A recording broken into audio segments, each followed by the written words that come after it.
В супермаркете Новомариинский, город Анадырь, внезапно вырубился свет.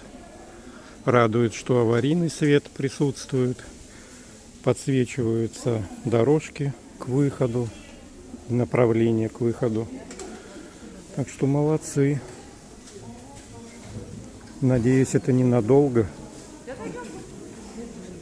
А то уже набрал полную корзину.